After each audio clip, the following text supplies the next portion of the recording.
إن الحمد لله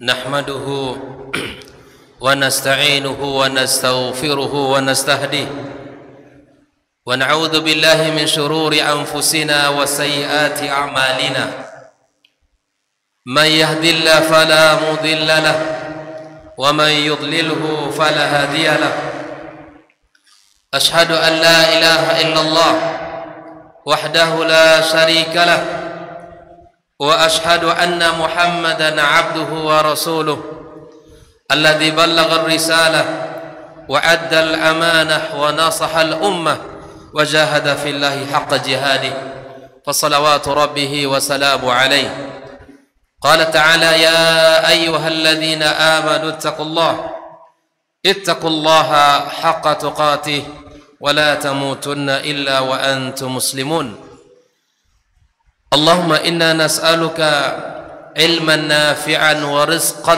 طيبا وعملا متقبلا أما بعد إخواني وأخواتي في الدين para mahasiswa mahasiswi yang semoga senantiasa dirahmati Allah Subhanahu wa taala. Pertama, bersyukur kita kepada Allah.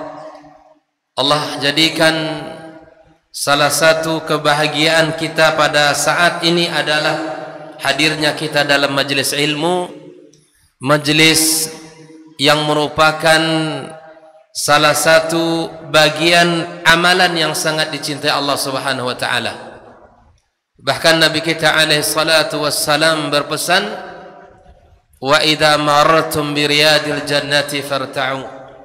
Kalau kalian lewat majlis atau taman ilmu, maka duduklah. Kita sekarang berada di majlis ilmu dan kita berada di sebaik-baik tempat di muka bumi, rumah Allah Subhanahu wa taala. Mudah-mudahan hadirnya kita, duduknya kita di sini membawa keberkahan dalam diri kita, dalam hidup kita, apalagi sedang kita berada pada satu jalan menuju surga Allah Subhanahu wa taala, yaitu jalan ilmu. Rasulullah sallallahu alaihi wasallam mengatakan, "Man salaka tariqan yaltamisu fihi ilman," lanjutkan, "sahallallahu lahu bihi tariqan ilal jannah."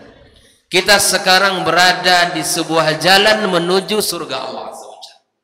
Maka oleh karena itu, luruskan niat kita. Luruskan niat kita belajar untuk apa? Di antara tanda lurusnya niat seseorang di dalam belajar, yang pertama adalah niatkan dalam hati kita, kita belajar untuk mengangkat kebodohan kita. Yang pertama adalah raf'ul jahli an nafsi. Di antara bentuk tulusnya niat kita di dalam menuntut ilmu karena Allah, maka niatkan dalam diri kita bahwa belajar untuk menghilangkan kebodohan, kejahilan dalam diri kita ini. Yang kedua, selain untuk menghilangkan kebodohan dalam diri kita, yaitu menghilangkan kebodohan pada diri orang lain. Artinya setelah kita belajar, setelah kita mengetahui al-haq, ilmu yang diajarkan dari kalam Allah dan sunnah-sunnah Rasul sallallahu alaihi wasallam, maka dakwahkan ilmu itu, sebarkan ilmu itu, ajarkan kepada orang agar orang pun terhindar dari kebodohan. Maka malam ini kita berniat belajar bersama, duduk bersama untuk menjadikan diri kita orang-orang yang dekat dengan Allah dengan ilmu yang kita pelajari, dan kemudian kita berharap kita bisa berjuang bersama-sama di dalam agama Allah yang mulia ini. Tema kita apa tadi? Bahaya maksiat terhadap penuntut ilmu. Naam.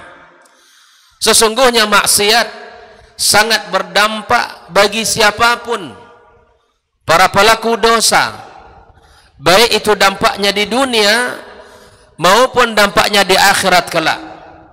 Sebagaimana Imam Ibn Qayyim rahimahullah ta'ala mengatakan bahwa tidaklah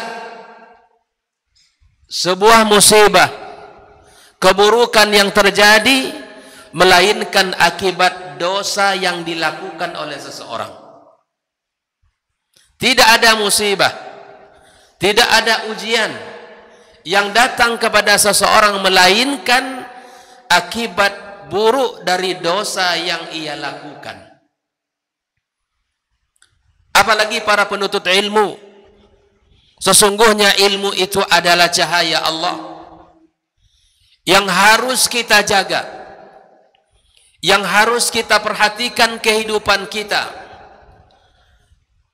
Maka sekecil apapun dosa yang dilakukan, maka itu akan berefek buruk kepada diri kita sebagai penuntut ilmu syar'i.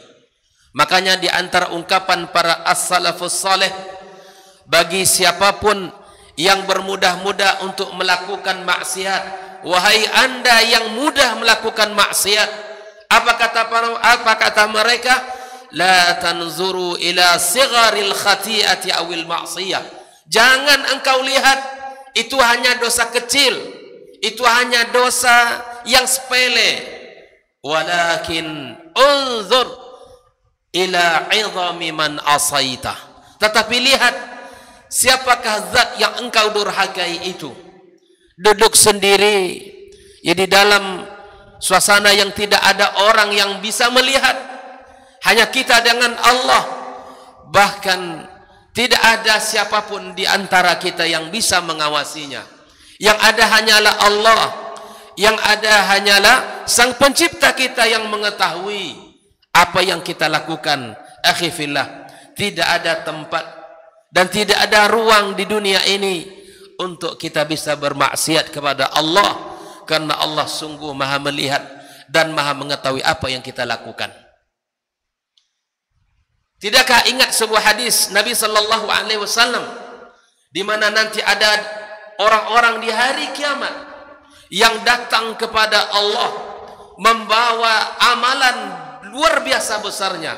Bahkan disebutkan oleh Nabi sallallahu alaihi wasallam ka'amsali jibali tihamah, membawa dosa, membawa pahala, salat, puasa, zakat, menuntut ilmu, sedekah, birrul walidain, apa saja, seperti bukit besar.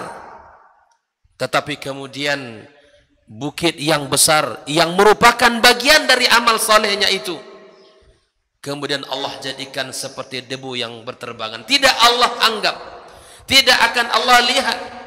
Apa sebab?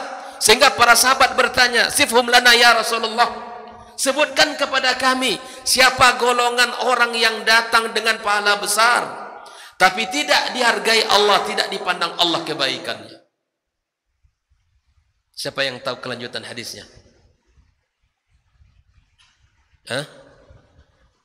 Maka Nabi SAW mengatakan, huwa min jildatikum, itu gali golongan kalian, seperti kalian, beriman seperti kalian, salat seperti kalian. Tapi mereka ini siapa? Kalau sudah berada dalam kesendirian, dia tidak ingat dengan Allah. Lantahaku, mereka langsung berbuat dosa, langsung tidak ingat akan pengawasan Allah, tidak takut dengan Allah tabaraka wa ta'ala. Maka orang yang seperti ini, ya, di saat di asrama tidak ada orang, di kegelapan malam, pegang handphone sendiri, apa yang ia lihat Allah Maha tahu. Antum belajar, antum menghafal Al-Quran, antum menghafal hadis, subhanallah, itu semua akan berakibat dalam kehidupan kita. Saya teringat dengan sebuah ungkapan Ad-Dhahhak Ibnu Muzahib. Beliau mengatakan, tidaklah seorang belajar Al-Quran kemudian dia melupakan Al-Quran itu, sudah menghafal 5 juz, menghafal 10 juz, bahkan 20, sampai mungkin khatam, lalu ia lupakan Al-Quran itu, tidak lain dan tidak bukan melainkan akibat dosa yang ia lakukan. Antum adalah harapan generasi masa depan. Para penuntut ilmu asy-syar'i berada pada sebuah jalan yang mulia, yang mana makhluk-makhluk Allah di sekitar kita pun mendoakan hatal hitana fi juriha, sampai ikan-ikan yang ada dalam lautan, ya, hatal hitan, sampai ikan-ikan, wahatan namlah fi juhriha, sampai ya semut-semut yang ada di dalam sarangnya pun mendoakan kita. Ikhwah fillah rahimakumullah, ingat bahwa kita sedang berada pada kemuliaan, pada amal yang sangat dekat dengan surga Allah Subhanahu wa taala. Maka oleh karena itu, lihat, jangan sampai kita mudah-mudah untuk melakukan dosa. Syekhul Islam Ibn Taimiyah rahimallahu taala dalam kitab Majmu' al-Fatawa mengatakan, tidaklah ada hukuman yang setimpal yang Allah berikan kepada para pelaku dosa dan maksiat, melainkan Allah cabut hidayah dari hatinya dan Allah cabut ilmu dari hati seorang tersebut. Bayangkan, tidak ada balasan yang setimpal yang Allah berikan kepada para pelaku maksiat dan dosa, melainkan Allah akan cabut dua kebaikan. Yang pertama, Allah cabut ilmu. Yang kedua, Allah cabut hidayah di dalam hatinya. Oleh itu, ikhwah fillah rahimakumullah, mungkin kita teringat kisah yang masyhur yang senantiasa disampaikan ketika dulu berada pada tingkat yang ketika di pesantren atau tingkat SMA atau mungkin sebelum itu, kita teringat betapa pengaruh buruknya dosa pada diri seseorang. Hal ini dikisahkan oleh Imam Syafi'i rahimahullah ta'ala kepada gurunya siapa? Imam Waqi'. Syakautu Waqi'in bisu'i hibzi. Dia mengadu kepada Imam Waqi' dengan kondisi hafalan yang tidak kokoh. Kita tahu Imam Syafi'i, antum tahu ketika Imam Syafi'i duduk di depan Imam Malik rahimahullah ta'ala, ya, beliau duduk dengan kondisi yang sangat sederhana. Bahkan pernah ditegur oleh Imam Malik, seorang guru yang luar biasa, seorang guru yang luar biasa. Ketika belajar, sedesat orang suruh menulis, dia tidak hanya menulis dengan jarinya. Bukan tidak ada, tidak mau, tetapi tidak, kondisi yang tidak sempurna seperti kita. Punya pensil, punya pena, bahkan Masya Allah kertas yang sangat tebal, pena lebih dari satu. Tapi beliau menulis. Sempat ditegur oleh Imam Malik, kenapa tidak menulis? Dia kemudian menulis dengan jari jemarinya. Wahai guruku, kalau engkau ingin mengulangi hafalanku, aku akan ulangi sejak awal sampai akhir kalimatmu. Begitu kuatnya hafalan Imam Syafi'i rahimahullah ta'ala.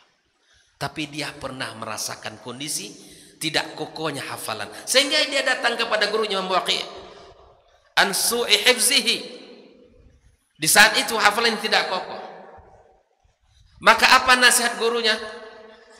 Fa arsyadani ila tarkil ma'asi. Wahai anakku, wahai Imam Syafi'i, kalau engkau ingin kuat hafalanmu, maka tinggalkan maksiat. Wahai abna'i wa banati, antum para penuntut ilmu, kita semua para penuntut ilmu, kalau ingin kokoh hafalan kita, ingin kokoh ilmu kita, tinggalkan maksiat. Karena sesungguhnya maksiat itu akan menghalangi ilmu untuk masuk ke dalam hati kita. Fa arsyadana ila tarkil ma'asi. Kenapa harus ditinggalkan maksiat? Fa innal ilma nurun. Ilmu itu adalah cahaya. Wa nurullah la yuhda lil 'asi. Maka cahaya Allah itu tidak akan mungkin akan diberikan kepada pelaku maksiat, pelaku dosa. Orang yang gemar melakukan dosa, orang yang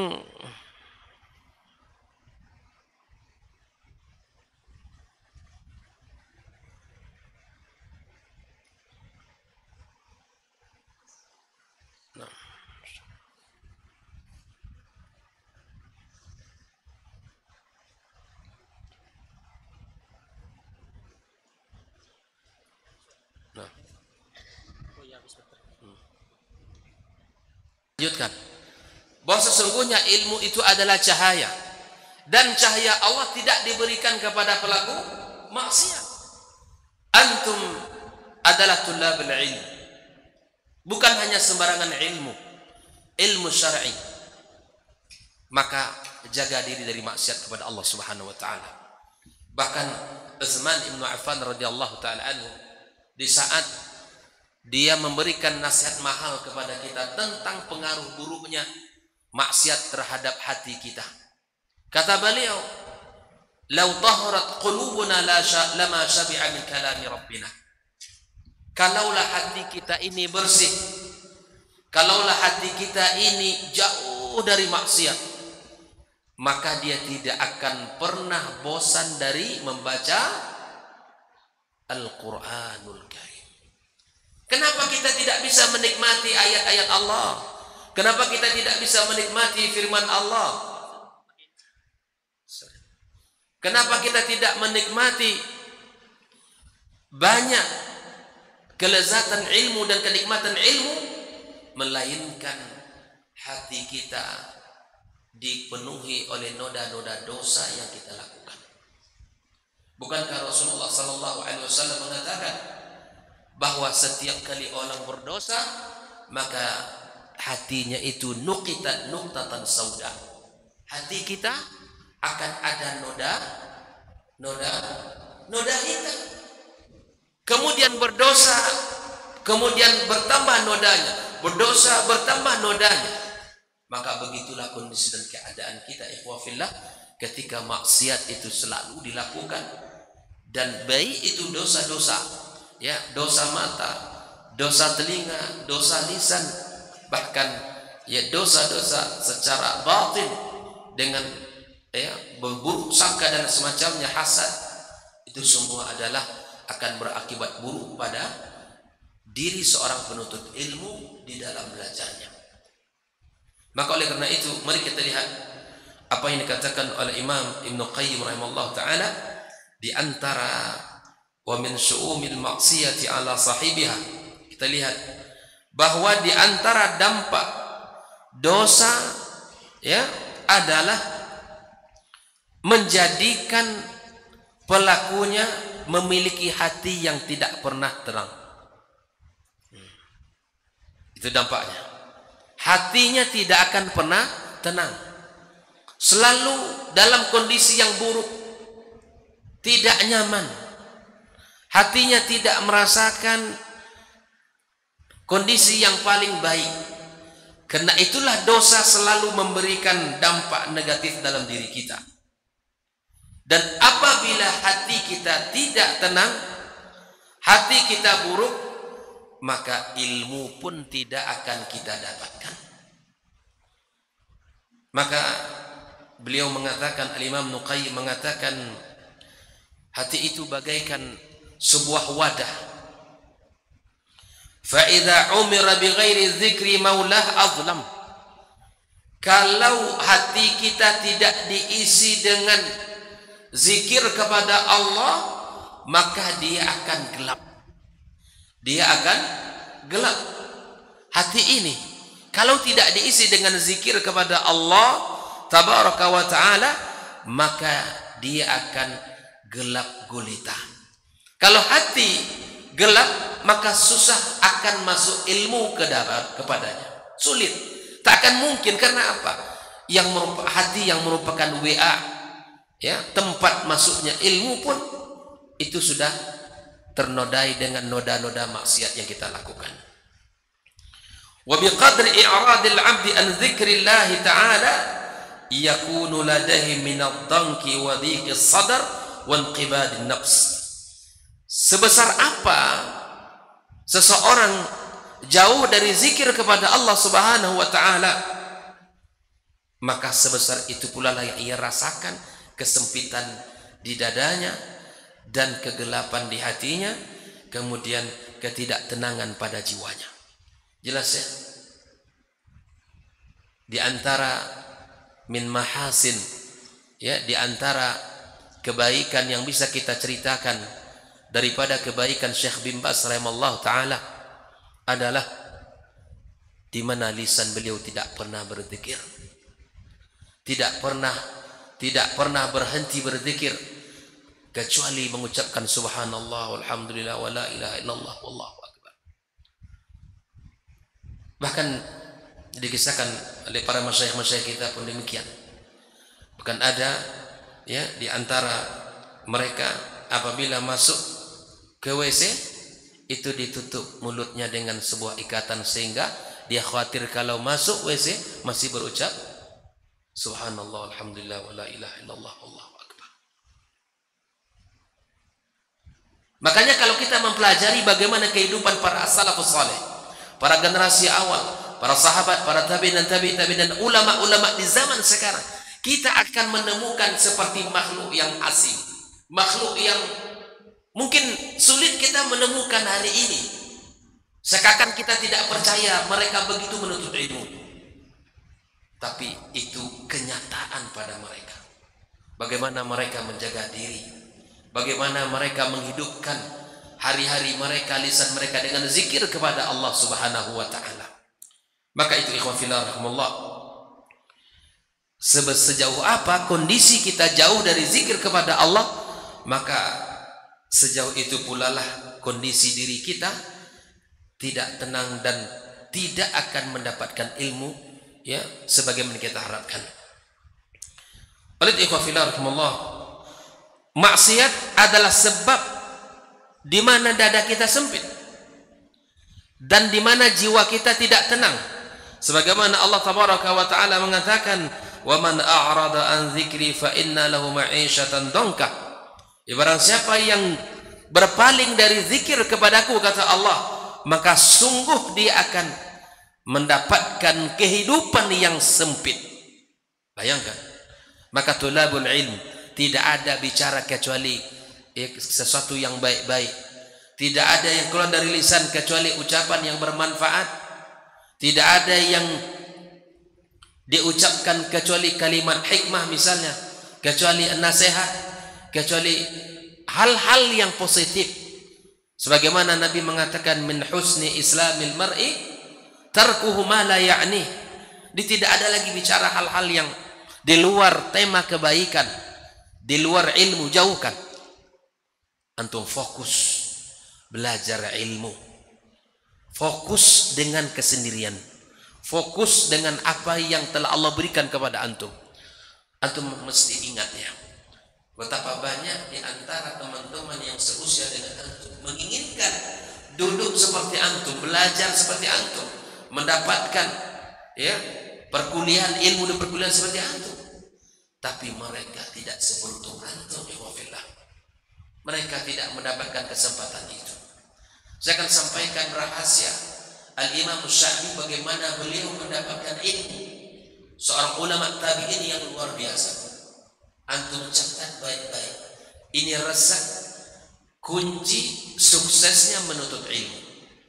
Dengan ilmu yang sangat luar biasa yang ia punya, sehingga qila li Syafi'i, dikatakan kepadanya, min aina laka hadha, dari mana seluruh ilmu ini kau dapatkan wahai Syafi'i? Maka beliau memberikan 4 kunci di dalam menuntut ilmu. Yang pertama, kata beliau, adalah binafil i'timad, tidak bersandar kepada dirinya. Ustaz, saya ini pintar, sekali baca hafal Al-Qur'an, hafal 2-3 ayat, hafal sekian hadis, insya Allah sekali melihat kepada kitab saya bisa langsung. Akhi, jauhkan itu dalam diri antum. Karena tidak kita butuh orang yang cerdas, tidak kita butuh hanya orang yang sekali baca hafal. Tidak.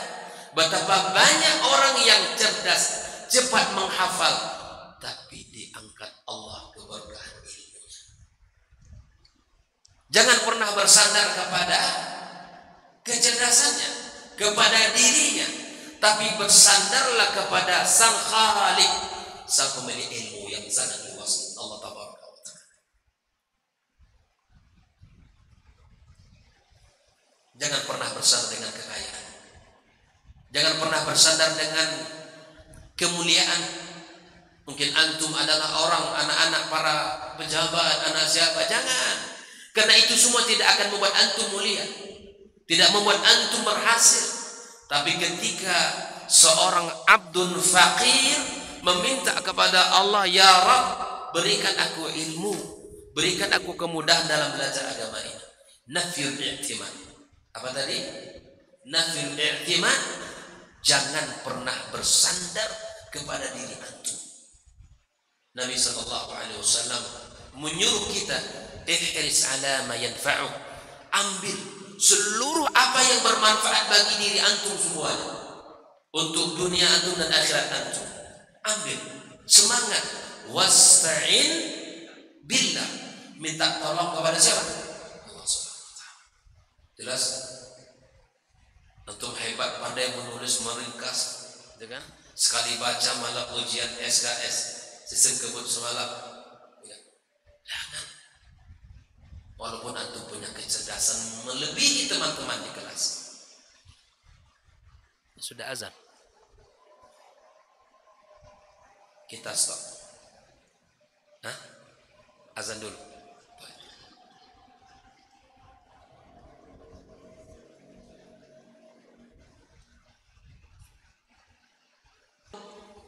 Wasairi fil bilad, keliling dunia, keliling negeri-negeri untuk belajar. Makanya para ulama, ya, rihlah mereka bukan rihlah untuk liburan, ya, ke Sumbar, tapi rihlah mereka rihlah li talabil ilm. Ada buku Rihlatu fi talabil ilm, Khatib al-Baghdadi. Jelas? Coba yang bukan orang Riau di sini siapa? Angkat tangan. Masya Allah. Yang dari Indonesia Timur, Kalimantan ada? Yang Kalimantan? Masya Allah. Antum dari mana? Balikpapan. Allah. Antum? Kalteng. Masya Allah. Yang dari Sumbar? Yang dari Jambi? Masya Allah. Yang dari Medan? Masya Allah. Berdua ya. Selain dari mana? Atau Jakarta? Masya Allah, tabarakallah. Jakarta. Dari Jawa Barat? Mas mana? Mas dari mana tuh? Bandung. Masya Allah. Kumpul semua di sini. Ini buktinya as-sayr fil bilad. Jadi yang belajar di sini bukan hanya orang Riau. Antum harus punya semangat untuk tidak cukup di sini. Ya, kalau perlu buat paspor antum cepat, ya kan? Mendaftar kemana saja di luar negeri, cobalah. Nih, coba daftar ke Madinah atau kemana, silakan. Ya, cari informasi. Selagi muda terus belajar. Wasail fil bilad, keliling negeri untuk belajar. Dulu para ulama hanya untuk satu hadis keliling beberapa bulan. Rihlah mereka untuk mencari ilmu. Kalau kebiasaan kita rihlah gimana? Habis semester libur, rihlah ke pantai. Ya, enggak, ulama dulu. Ya, moto mereka, ya, berpindah dari sebuah negeri ke negeri berikutnya. Jelas? Yang ketiga, wasabrin kasabril jamal. Al-jamal artinya apa? Benda mati. Kesabaran itu seperti sabarnya benda mati. Bayangkan. Dulu para ulama tidak banyak ngeluh menuntut ilmu. Mereka rela pakai onta, mereka rela pakai kuda. Tidak ada seperti hari ini fasilitas lengkap, ya kan? asrama kasurnya bukan main tebalnya, asrama ber-AC, ya tak? Rumah ber-AC, antum punya mobil, antum punya motor, ruangan masya Allah enak, masjid luar biasa, tak pernah mengeluh. Kesabaran ini generasi hebat itu. Bahkan Imam Syafi'i dinukil oleh Imam Nawawi dalam kitab Syarh Muhadzab menyebutkan bahwa di antara kunci kesuksesan menuntut ilmu, kata Imam Syafi'i, walakin man talabahu bi dhullin nafsi wa dhikil ish, dengan merendahkan hati, kemudian dia tidak pernah mengeluh, tidak pernah menikmati banyak fasilitas. Kalau tinggal asrama makan gak enak, aduh makan gak enak, nggak sungat belajar, gak ada. Ini fasilitas lengkap, semua ada, semua fasilitas diberikan, kok masih malas belajar, gimana ceritanya? Ya. Buktikan kalau antum ini adalah mahasiswa-mahasiswa yang semangat, kesabarannya seperti kesabaran benda mati. Antum duduk di bawahnya kan, yang bosan siapa? Karpet atau antum? Ya kita yang bosan. Jelas? Yang keempat, bukur al-ghurab. Bukur itu bermakna pagi.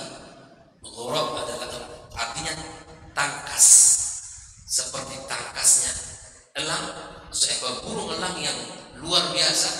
Kalau bahasa kitanya, jangan lempeng, jangan letoy, jangan apa lagi? Ini makan aja setengah jam. Gimana antum menuntut ilmu? Ustaz dulu ingat ketika Madinah ada beberapa kondisi yang harus cepat. Pertama makan, tak boleh lama-lama. Karena kita antri di Qa'ah UIM itu, ya antri. Waktu istirahat siang kita istirahat. Dari pagi sampai jam 1 kuliah, habis zuhur istirahat. Ya kemudian nanti ya setelah asar kita ke haram. Ada bus yang mengangkat kita ke haram. Yang tak boleh lambat berjalan. Nanti kalau antum berjalan lambat ditinggal bis. Iya, nggak boleh itu jalan seperti orang berlari, kencang. Ya, makan harus cepat, berjalan harus cepat. Jadi antum nggak ada mahasiswa yang di sini ini yang letih-letih. Nggak ada yang geraknya itu lama, nulis sambil penanya. Ini bukan zamannya sudah. Maka kata Imam Syafi'i, kalau ingin sukses belajar, maka cekatan. Pagi-pagi udah bangun, bahkan sudah qiyam, murojaah hafalan Qur'annya, murojaah. Dan Ustaz dulu di Madinah itu, saya cerita sedikit. Ustaz terus duduk di depan, paling duduk di depan dosen. Karena alhamdulillah Allah berikan kemudahan-kemudahan untuk seperti itu. Dan tidak pernah duduk paling belakang, duduk paling depan. Banyak manfaatnya. Kalau ngantuk segan apa dosen ngantuk. Terus kita menulis, belajar. Dan di antara sistem yang dipakai, yang Ustaz pakai, mempersiapkan diri sebelum ujian. Sudah masuk ujian, malam ujian tidak banyak lagi. Kalau di Madinah itu musim-musim ujian, itu musim-musim banyak orang yang stres. Kena kitab yang harus banyak dibaca, kemudian ini harus diselesaikan. Ya kan? Jadi kalau macam di malam semua dibaca, dipahami, nggak mungkin. Maka persiapkan diri, cekatan. Maka yang pertama tadi, hindari diri, jangan pernah bersandar dengan kekuatannya, kehebatannya, ya, dengan apapun yang ia punya. Yang kedua, apa? Berkeliling negeri. Antum tamat sini pindah kemana lagi? Jangan pernah, masih bujang, masih muda, pergi antum menuntut ilmu. Yang ketiga apa? Sabar seperti sabarnya benda mati. Yang keempat apa? Harus bergerak cepat. Ikhwafillah, kita lanjutkan pembahasan bahwa di antara efek buruk maksiat, di samping dia diharamkan dari ilmu, ya, kemudian juga diharamkan keberkahan ilmu itu. Mungkin dia banyak dapat ilmu, tapi di antara efek buruk daripada maksiat yang ia lakukan, maka dia tidak akan mendapatkan keberkahan ilmu itu. Kemudian di antara efek daripada maksiat, hirmanu ta'ah. Kita tidak bisa melakukan ketaatan. Ini kondisi paling buruk bagi seorang penuntut ilmu. Antum tidak bisa menikmati ibadah kepada Allah, itu tidak lain tidak bukan melainkan apa? Melainkan akibat daripada dosa. Sehingga datang kepada para ulama, ya, di antaranya adalah disebutkan kepada Hasan al-Basri, datang kepada seorang pemuda, kata beliau, a'yani qiyamul lail, sulit sekali aku untuk bangun tengah malam salat. Maka Al-Hasan al-Basri mengatakan, qayyadatka khatayak, maka yang mengikat kamu adalah dosa-dosa. Kemudian Syekhul Islam Ibnu Taimiyah juga mengatakan, inna fid dunya jannatan man lam yadkhulha la yadkhul jannatal akhirah. Sesungguhnya di dunia ini ada surga, yang tidak masuk kepada surga dunia, maka sungguh tidak akan masuk kepada surganya akhirat, yaitu ketenangan, kelezatan kita beribadah kepada Allah Subhanahu wa ta'ala. Kata Imam Ibnu Qayyim, tolong diperhatikan baik-baik perkataan beliau ini, hubbul kitab wa hubbu alhanil ghina fi qalbi 'abdin la yastami'ani. Para penuntut ilmu tolong ingat, mencintai Al-Quran dan menyukai musik, nyanyian pada diri seorang hamba, maka itu tidak mungkin berkumpul. Antum suka hafal Quran, antum hafal hadis, ya, antum suka belajar ilmu syar'i, tapi juga antum gandrung dengan musik, maka sungguh itu tidak akan berkumpul pada diri antum dua ini. Jelas ya? Tinggalkan musik, karena sesuatu yang tidak akan memberikan manfaat pada diri seorang penuntut ilmu. Biarkan nazar, kalau sudah hukum sudah jelas, tak perlu kita bicara hukum. Tapi pengaruh kepada seseorang yang sedang belajar, itu akan membuat dia akan kehilangan kelezatan di dalam melakukan ketaatan kepada Allah Subhanahu wa ta'ala. Karena sesungguhnya ilmu itu tujuan kita adalah untuk menjadikan diri kita dekat dengan Allah Subhanahu wa ta'ala. Ikhwah fillah rahimakumullah. Kemudian bahaya maksiat di dalam diri kita, seorang penuntut ilmu atau kita sebagai seorang muslim, bahwa kita akan hina di hadapan Allah Subhanahu wa ta'ala. Tidaklah kita akan mendapatkan kemuliaan di sisi Allah Tabaraka wa ta'ala melainkan dengan menjalankan perintah dan ketaatan, melakukan ketaatan kepada Allah Subhanahu wa ta'ala. Ikhwah fillah rahimakumullah. Abdullah ibn Mubarak berkata, ra'aitu dzunuba tumitul qulub. Aku melihat dosa itu mematikan hati, kata beliau. Dosa mematikan hati. Maka berhati-hati kita, jangan sampai kita bermudah-mudah untuk melakukan dosa, ya, bermudah-mudah untuk melakukan maksiat, karena sesungguhnya dia akan mematikan hati seorang hamba. Ya, khafilahumullah. Ibrahim ibn Adham berkata, innal hasanati dhiya fil wajh.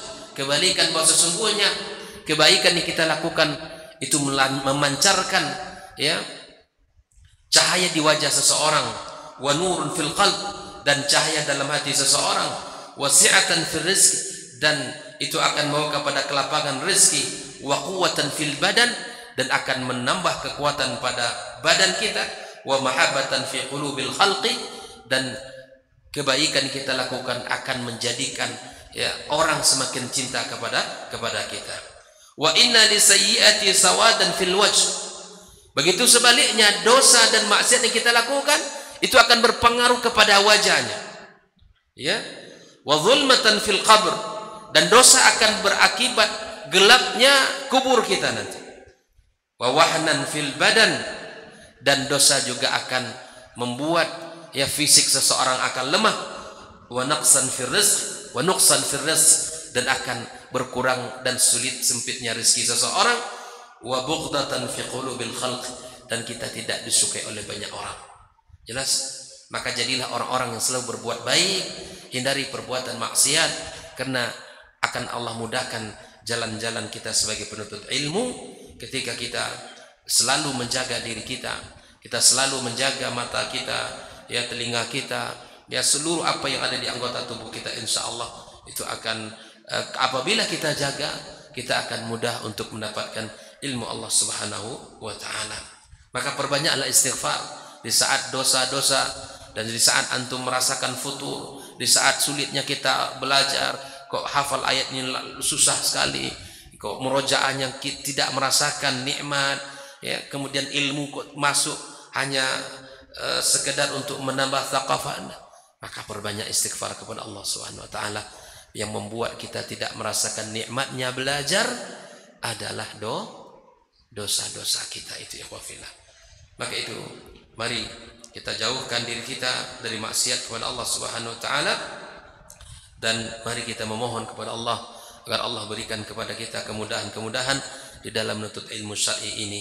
Insyaallah semoga Allah berikan kepada kita dan Allah berikan kepada diri kita ya penjagaan, perlindungan dari segala bentuk dosa dan maksiat ya yang dibenci oleh Allah Subhanahu wa taala. Masih banyak tentunya pengaruh dosa yang akan berakibat pada diri seorang muslim secara umum dan para penuntut ilmu secara khusus, di mana kita akan dijauhkan untuk mendapatkan ilmu. Kalaupun kita mendapatkan, maka akan dijauhkan diri kita untuk memperoleh keberkahan ilmu itu. Kemudian kita akan ya dijauhkan oleh Allah Subhanahu wa taala ya untuk bisa melakukan ketaatan-ketaatan. Tidak mudah diri kita untuk bisa melakukannya. Berat, bawaannya selalu malas, bawaannya selalu tidak nyaman dalam diri kita. Itu semua ikhwafillah tidak bukan melainkan akibat dari apa? Dosa-dosa yang kita lakukan. Mudah-mudahan Allah Subhanahu wa taala memberikan kepada kita semangat untuk selalu belajar ilmu agama ini, dan kita diberikan ya penjagaan dari segala bentuk dosa-dosa dan maksiat. Kemudian kita diberikan oleh Allah Subhanahu wa taala perlindungan. Allahumma inna nas'aluka hubbal khairat wa na'udzubika ya minal munkarat. Semoga Allah Subhanahu wa taala selalu Allah berikan kepada kita kecintaan terhadap ya melakukan kebaikan-kebaikan, dan Allah jauhkan kita dari segala bentuk kemungkaran. Wallahu taala alam. Semoga Allah Subhanahu wa taala berkahi pertemuan kita. Wa sallallahu ala nabiyyina Muhammadin wa sallam. Wa subhanakallahumma bihamdika asyhadu an la ilaha illa anta astaghfiruka wa atubu ilaik. Wassalamu alaikum warahmatullahi wabarakatuh.